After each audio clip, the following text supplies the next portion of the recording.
ताम दिव्याम तारकासुर सदवधम।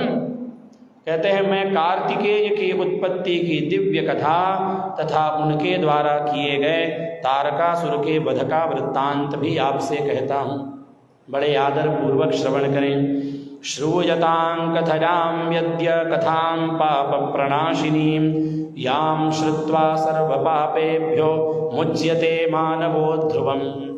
कहते हैं इस कथा की विशेषता क्या है, तो कहते हैं याम श्रुत्वा सर्व पापेभ्यः मुच्यते मानवो ध्रुवम्। श्रूयतां कथयां यद्य कथां पाप प्रणाशिनीं। ब्रह्मदेव नारद जी से कहते हैं कि हे नारद, मैं जिस कथा को कह रहा हूं उसे आप ध्यान पूर्वक श्रवण करें। वह कथा समस्त पापों को विनष्ट करने वाली है। सर्व पाप प्रणाशिनी, समस्त प्रकार के पापों का विनाश करने वाली यह दिव्य कथा।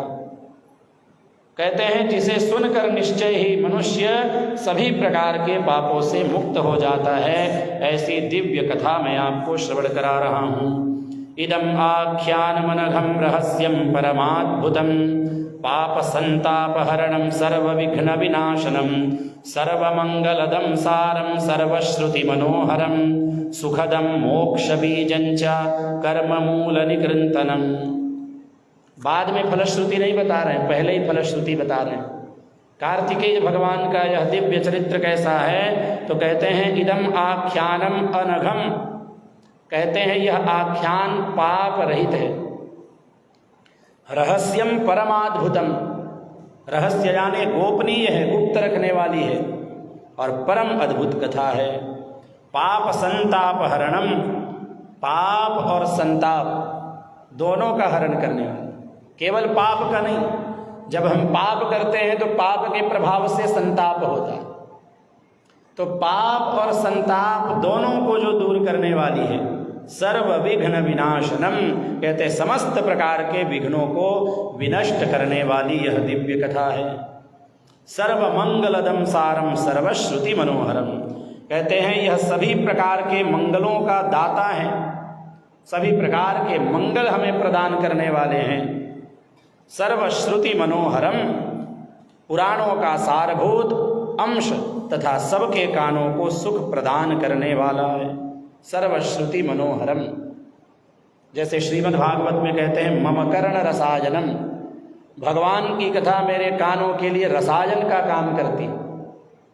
कहते हैं सभी के कानों को सुख प्रदान करने वाली है।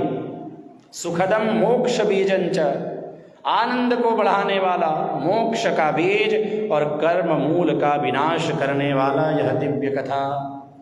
कैलासमागत्य शिवां विवाह्य शोभां प्रपेदे नितरां शिवोऽपि विचारयामास च देवकृत्यं पीडां जनस्यापि च देवकृत्ये।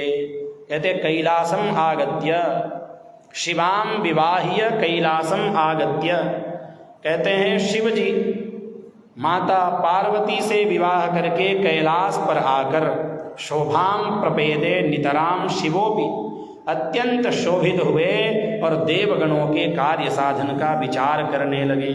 देवकृत्यम विचारयामास, देवताओं का कार्य कैसे सिद्ध हो।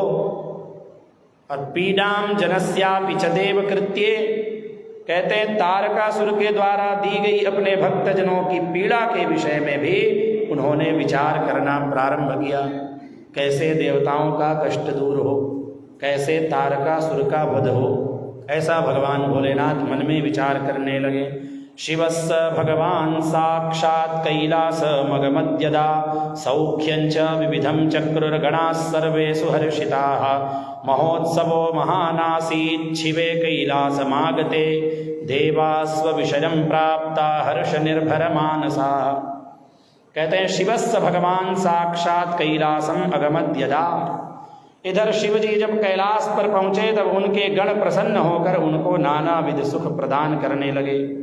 शिव जी के कैलाश पहुंचते ही महान उत्सव होने लगा। सब देवगण प्रसन्न मन होकर अपने अपने स्थान को चले गए। इसके बाद महादेव सदाशिव गिरी कन्या शिवा को साथ लेकर महादिव्य मनोहर एवं निर्जन स्थान में चले गए।